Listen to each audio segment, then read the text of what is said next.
Dans cette vidéo, on va calculer des angles et des longueurs dans un repère orthonormé. Alors, premier exercice, donc dans un repère orthonormé, U a pour coordonnées 1, 2, moins 5, A, 2, 3, moins 1, B, 0, moins 4, 6. Donc U est un vecteur, A et B sont deux points. Calculer les longueurs ou la norme de U et la distance AB. C a pour coordonnées 3, moins 5, moins 2. Déterminer une valeur approchée de l'angle BAC. Donc voilà pour l'exercice 1. Et puis exercice 2. Donc on a un cube d'arête 1, A, B, C, D, E, F, G, H. J est le milieu de F, G. On prendra le repère orthonormé D, DA, DC, DH. Et avec ce repère, il faut calculer la longueur AG, les produits scalaires AJ, scalaire AH, EJ, scalaire EB, pour en déduire des valeurs approchées des angles HAJ et JEB, sans utiliser les formules d'Al-Kashi vues en première. On peut se débrouiller avec un produit scalaire. Donc je vous laisse réfléchir aux deux exercices et je vous donne la correction. Alors pour le premier, donc c'est des applications directes de formules. On sait que si U a pour coordonnées x, y, z, alors la longueur de U, c'est racine de x carré plus y carré plus z carré. Donc ici, ça va donner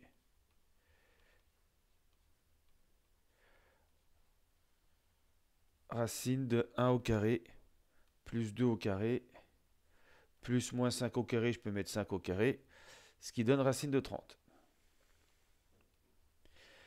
Alors pour la distance AB, le plus simple généralement, c'est d'abord de calculer les coordonnées du vecteur AB. Donc 0, moins 2 pour les x, moins 4, moins 3, moins 7 pour les y, et 6, moins 1, 7 pour les z. Et donc maintenant qu'on a les coordonnées de AB, on va dire simplement que la distance AB, c'est la longueur du vecteur AB, la norme du vecteur AB, et on applique la formule précédente. Il suffit d'écrire racine carrée de moins 2 au carré plus moins 7 au carré plus 7 au carré. Donc j'ôte les moins puisque au carré ils servent à rien, ce qui donne racine de 102. Alors maintenant, comment calculer l'angle BAC en utilisant un produit scalaire? On va calculer déjà les coordonnées de AC. Le but c'est de calculer de deux façons différentes AB scalaire AC. Puisque on a une formule qui nous dit que c'est AB, longueur AB fois longueur AC fois cosinus de l'angle BAC. Donc si on arrive à avoir le produit scalaire d'une manière différente, on pourra trouver le cosinus de BAC, donc l'angle BAC. Donc pour faire ça, il faut calculer le produit scalaire AB scalaire AC. On a une formule avec les coordonnées. Il nous faut les coordonnées du vecteur AC qui en plus nous permettront d'avoir la distance AC. Donc les coordonnées de AC, je fais comme pour AB. Donc AC 3, moins 2, 1. Moins 5, moins 3, moins 8, moins 2, moins 1, moins 1. Et donc, les coordonnées de AC, ce sont 1, moins 8, moins 1. Ce qui nous permet de calculer AB scalaire AC. C'est moins 2 fois 1, x, x', y, y', z, z', et on ajoute les trois produits.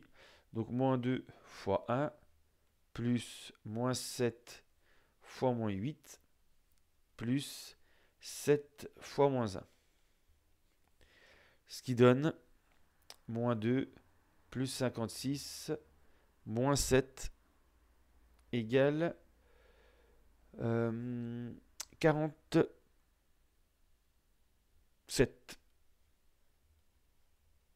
Voilà pour AB scalaire AC.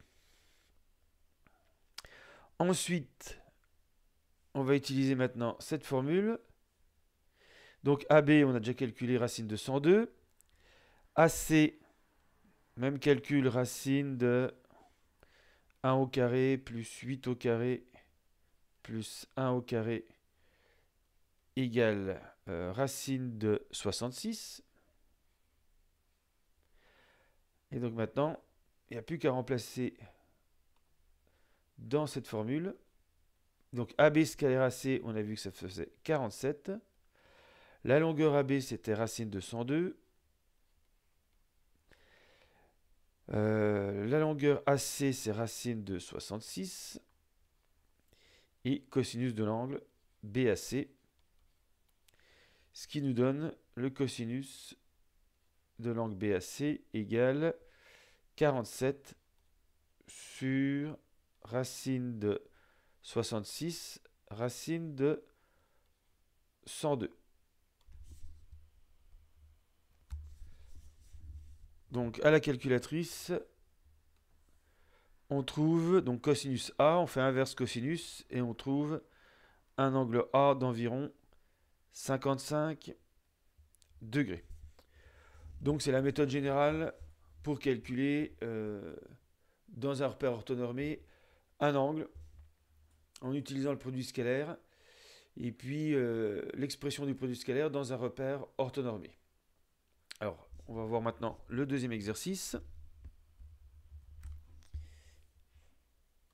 Alors, pour pouvoir faire tous les calculs, il faut avoir les coordonnées de tous les points.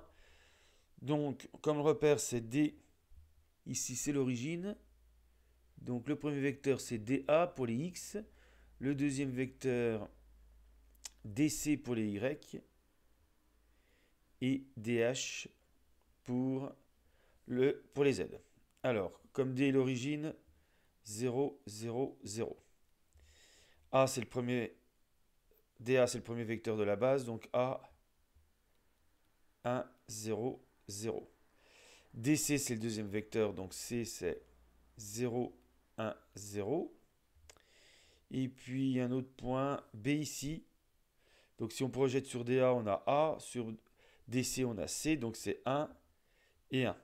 Ou bien DA plus DC égale DB. Donc B c'est 1, 1, 0. Donc les 4 points ont pour cote Z égale 0, puisque bien sûr, ils sont sur le plan X ou Y. Alors maintenant, pour avoir EFGH, il suffit de rajouter 1 à la cote de chacun des points ABCD. Donc par exemple pour E,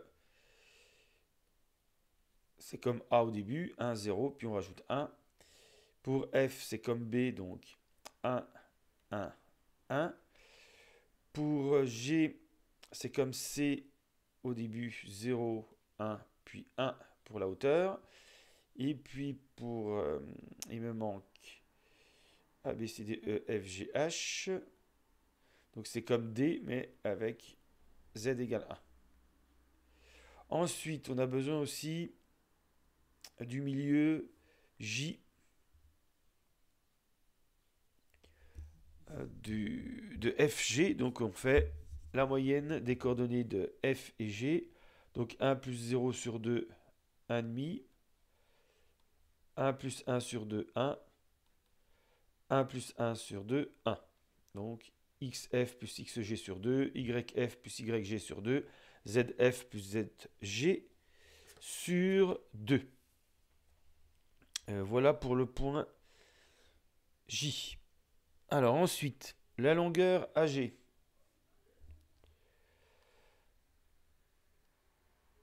Donc AG, il va falloir calculer les coordonnées du vecteur AG.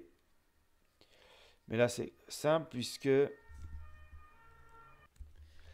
A, c'est pas l'origine justement. Donc c'est pas aussi simple que ça. Il va falloir faire les coordonnées de G moins les coordonnées de A. Donc 0 moins 1, 1 moins 0, 1 moins 0.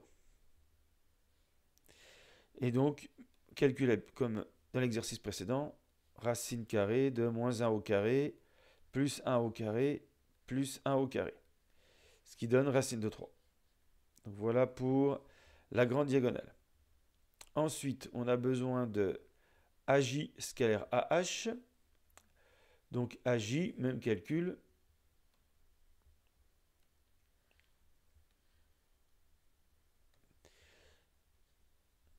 Donc on reprend les coordonnées de A, c'est 1, 0, 0.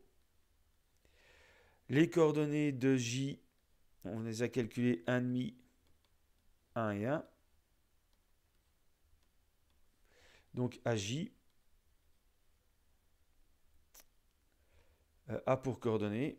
Donc 1,5 moins 1, moins 1,5, 1 moins 0, 1, 1 moins 0, 1. Ensuite, on a besoin des coordonnées de AH. Donc H, c'est 0, 0, 1. Et donc AH,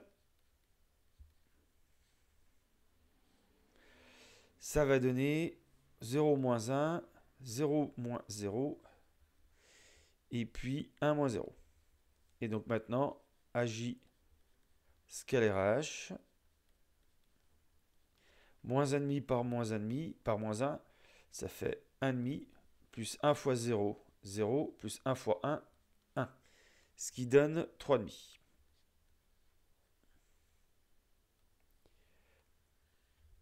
Même chose pour celui qui est demandé également, EJ scalaire EB. Donc je rappelle E 1, 0, 1. J c'est toujours le même. Et puis B c'était 1, 1, 0. Donc EJ moins 1,5. Alors EJ 1,5 moins 1, moins 1,5. 1 moins 0, 1. 1 moins 1, 0. Ensuite, EB.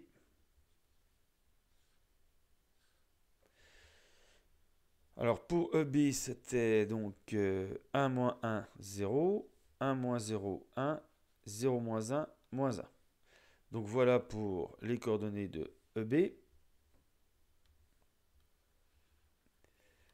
Même calcul, EJ scalaire EB.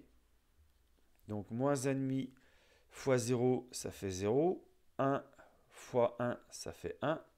0 par moins 1, ça fait 0. Et donc le produit scalaire, c'est 1. Donc on se sert des produits scalaires calculés ici, comme dans l'exercice précédent, pour calculer l'angle HAJ.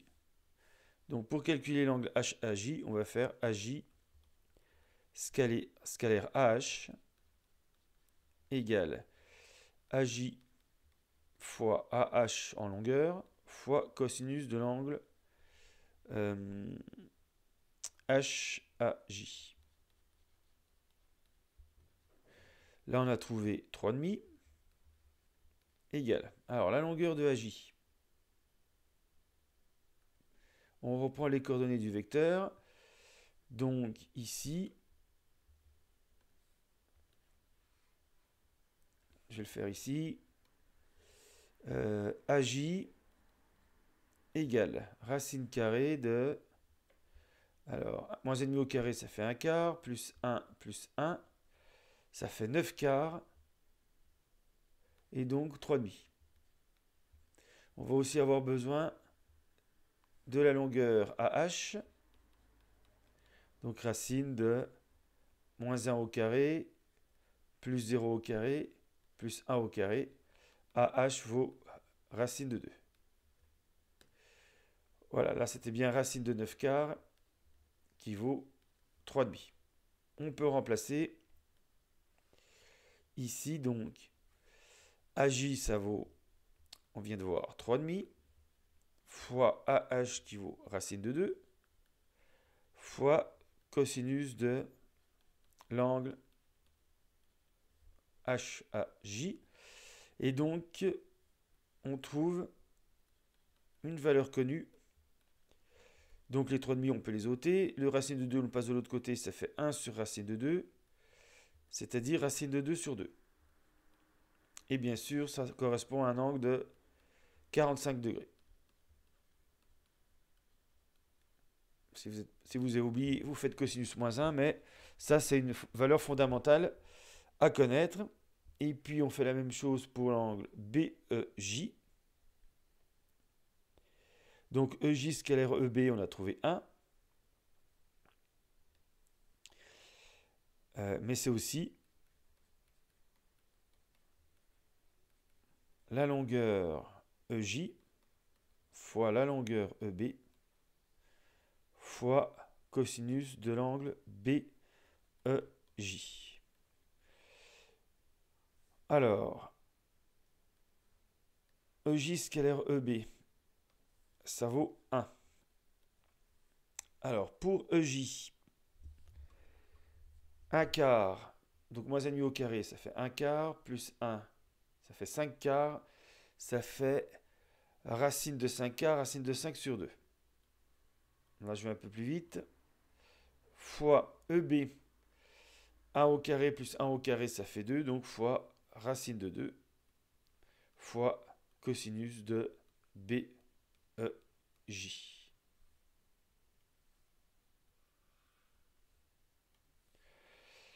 Voilà, ce qui donne